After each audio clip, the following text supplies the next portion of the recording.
চব্বিশের আন্দোলনে অসম্পৃক্ততার ঘোষণা দেওয়া মির্জা ফখরুল ইসলাম আলমগীর, গণভোট, জুলাই সনদ, ন্যায় বিচার এসবের কথা বললেই তাদের পেইন উঠে যায়। এই কারণে এটার নাম দিয়েছি ফখরুলের পেইন। তিনি সরাসরি বলেছেন, এটা তাদের কাছে একটা প্রেশার, তাদের মধ্যে একটা চাপ। বক্তৃতায় গতকাল তিনি স্পষ্টভাবে বলেছেন, সরকার আমাদের ঘাড়ের উপরে একটি গণভোটের বোঝা চাপিয়ে দিয়েছে। গণভোটকে তারা বোঝা মনে করে, জুলাই সনদকে তারা বলে আবেগ, এসব অপ্রয়োজনীয়। ৭২-এর সংবিধান নিয়ে তাদের ইমোশনের শেষ নেই, অথচ সেই ৭২-এর সংবিধানের উপর দাঁড়িয়ে মুক্তিযুদ্ধের ধারালো অত্যাচারের ছোরা এই জাতির উপরে চালানো হয়েছে। এই জাতি মুক্তিযুদ্ধের চাবুকেই রক্তাক্ত হয়েছে। যদিও বাংলাদেশের মিডিয়ায় ফ্যাসিবাদের সেই পুরনো আইকনিক মার্সেন্টরা গাপটি মেরে থাকায় এখন পর্যন্ত আমরা আসলে শেখ হাসিনা যে পরিমাণ অপরাধ অপতৎপরতা চালিয়েছে এই জাতির বিরুদ্ধে, যে পরিমাণ রক্তাক্ত করেছে এই দেশকে, তার জিনিস আমাদের সামনে, চোখের সামনে আসছে না। যতটুকু এসেছিল তা প্রায় ভুলিয়ে দিতে বলেছে এই মিডিয়া। আমরা প্রায় আমাদের দেশকে, এই জাতিকে গালিয়ে দিয়ে থাকি, আমাদের জাতি হলো গোল্ডফিশ, আমরা সব কিছু ভুলে যাই। আসলে ব্যাপারটা সঠিক না। ধরেন দেশে ৩৬টা টেলিভিশন চ্যানেল আছে, ৩৬টা টেলিভিশন চ্যানেলে ৩৬টা টকশোতে একযোগে যখন একটা ইসলামিক লোককে এনে বা একটা শিবিরের লোককে এনে অথবা একটা চরমানের লোককে এনে প্রশ্ন করা হয়, আপনারা তো উগ্রবাদী, সবাই তখন ভাবতে শুরু করে উগ্রবাদী। এটাই ফ্যাসিবাদের দ্বিতীয় পদক্ষেপ। ফ্যাসিবাদের প্রথম পদক্ষেপ কি? ফ্যাসিবাদের পক্ষে সাফাই গাওয়ার জন্য এই মিডিয়াগুলো প্রতিষ্ঠা করাই হলো প্রথম পদক্ষেপ। ফ্যাসিবাদের সেই প্রথম পদক্ষেপই আমরা সমূলে মূলোৎপাটন করতে পারি নাই, এমনকি চিহ্নিতও করতে পারি নাই।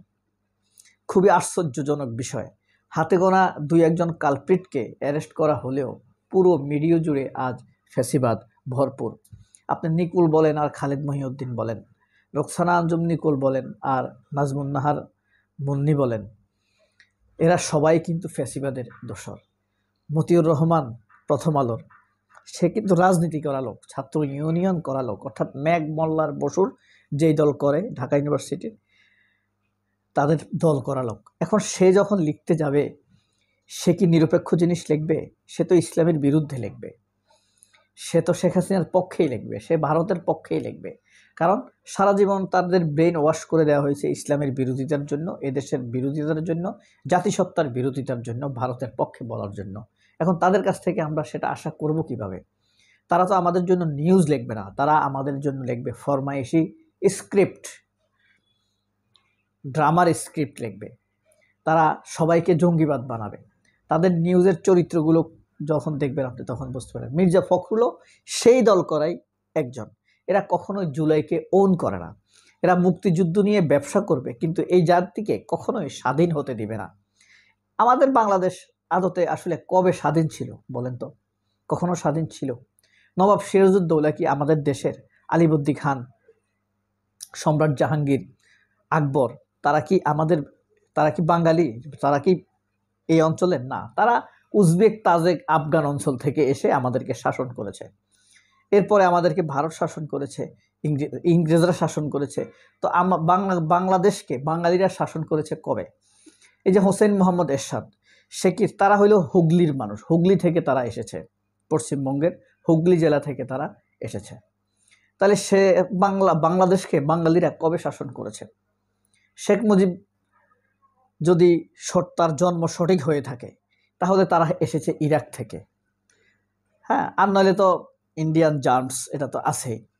শেখ মুজিবের শেখ মুজিবকে যে লালন পালন করেছে, সে লুৎফুর রহমান, সে কিন্তু এসেছে আপনার এই খেরাসান থেকে, ঠিক আছে? এবং উনি হলেন ধর্মে শিয়া। আর অনেকে বলে শেখ মুজিব আসলে হিন্দুর জন্ম, পরবর্তীতে তাকে পালক নিয়ে সেখানে লালন পালন করা হয়েছে। তাহলে এই দেশের ঠিক আছে, কিন্তু যদি ওটা হয়ে থাকে, মানে সঠিক হয়ে থাকে, পুত পবিত্র জন্ম হয়ে থাকে, তাহলে সে এই দেশি না, সে শিয়া ধর্মের অন্তর্ভুক্ত। শেখ মুজিবটা কিন্তু শিয়া ধর্মের অন্তর্ভুক্ত।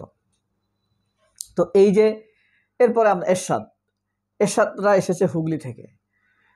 তাহলে আমাদের দেশ কি আসলে আমাদের দেশের মানুষ শাসন করতে পেরেছে? কখনোই পারেনি।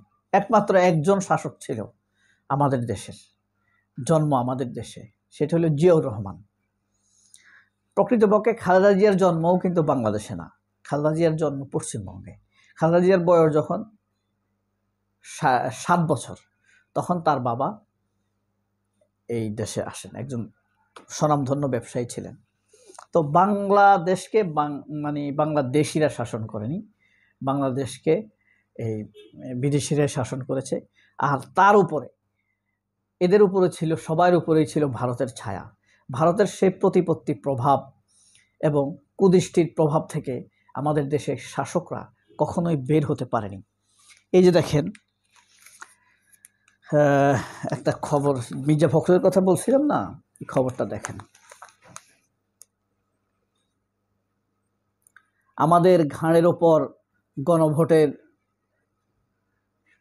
গণভোট চাপিয়ে দেওয়া হয়েছে। তারা আর কোনো ভোট চায় না, খেয়াল করছেন? তারা শুধু সংসদ নির্বাচন চায়, খুব দ্রুত পাওয়ারে যাওয়ার জন্য। বিএনপির মহাসচিব, great secretary general Mirza Fakhrul জীবনে মানে সে 20 বছর যাবৎ মনে হয় যে মহাসচিব, এ চলতে আছে। বিএনপির মহাসচিব মির্জা ফখরুল ইসলাম আলমগীর বাংলাদেশের বর্তমান রাজনৈতিক পরিস্থিতি হলো টানা হেঁচড়া পরিস্থিতির একটা পক্ষ বলছে নির্বাচনের আগে গণভোট হতে আরেকটা পক্ষ, অথচ এরা অকৃতজ্ঞ। লুৎফুজ্জামান বাবরের গলায় ছিল ফাঁসির দড়ি, জেলের এক কোনায় বসে থাকতো। তারেক রহমান 21শে আগস্টের গ্রেনেড হামলা মামলার ছিল মৃত্যুদণ্ডপ্রাপ্ত, 10টা অস্ত্র মামলায় ছিল যাবজ্জীবন এবং নানান মানে পাচার টাচার নানান অভিযোগে সে ছিল মৃতপ্রায়, the dead political leader. Khaleda Zia তো মৃত্যু পথযাত্রী ছিল। তো দেখেন, মির্জা আব্বাস ছিল তার ব্যাংক রক্ষার কারিগর, আর মির্জা ফখরুল ছিল মোটামুটিভাবে শেখ হাসিনার সাথে যোগাযোগ রক্ষা করত। থাইল্যান্ড চিকিৎসা, নগদ হাসিনার পেমেন্ট, সুখে শান্তিতে সে তার পরিবার নিয়ে কাটাতো। যত ঝপঝাপটা গিয়েছে কার উপর দিয়ে? খালেদা জিয়ার উপর দিয়ে, খালেদা জিয়ার ছেলের উপর দিয়ে, কোকোর উপর দিয়ে। অথচ তারা নিষ্পাপ, নিরপরাধ, একটা নিষ্কণ্টক দেশপ্রেমিক পরিবার, অথচ সকল অত্যাচার সহ্য করতে হয়েছে তাদের। বলেন তো, আমির খসরু মাহমুদ চৌধুরীর উপরে কোনো অত্যাচার হয়েছে? পরিবারের উপরে কোনো অত্যাচার হয়েছে? হয়নি। মির্জা ফখরুলের পরিবারের উপরে সামান্য অত্যাচার হয়নি, উল্টা শেখ হাসিনা তাকে কোটি কোটি টাকা দিত, কোটি কোটি না, শত শত কোটি টাকা দিত। এরপরে আপনার Lutfuzzaman Babar sufferer, but what he did for our country, can you answer me? You have any answer? না। তাহলে এরা সবাই, যাই হোক, লুৎফুজ্জামান বাবর আফটার অল সে নিপীড়িত নির্যাতিত মানুষ ছিল, কিন্তু এরা সবাই সুখে শান্তিতে ছিল। মৃত্যু পথযাত্রী ছিল খালেদা জিয়া। এই কারণে এরা আবার যে জিয়া পরিবারের উপরে অত্যাচারের খড়গ নেমে আসতে পারে, মির্জা ফখরুলদের সেই ভাবনায় নাই। হাসিনা সরকারকেও তারা ঘাড়ের উপরে এত চাপ মনে করে নাই, ডক্টর ইউনূসকে তারা যতটা চাপ মনে করতেছে। এটাই মির্জা ফখরুলদের চরিত্র, এটাই প্রথম আলোর চরিত্র। এই চরিত্রের কুপ্রভাব থেকে তারেক রহমান কি বের হতে পারবেন? এখন আর মনে টানে না, এতদিন মনে হতো। যাই হোক, দেখবো সামনে। সবাই অনেক ভালো থাকবেন। আল্লাহ হাফেজ, আসসালামু আলাইকুম।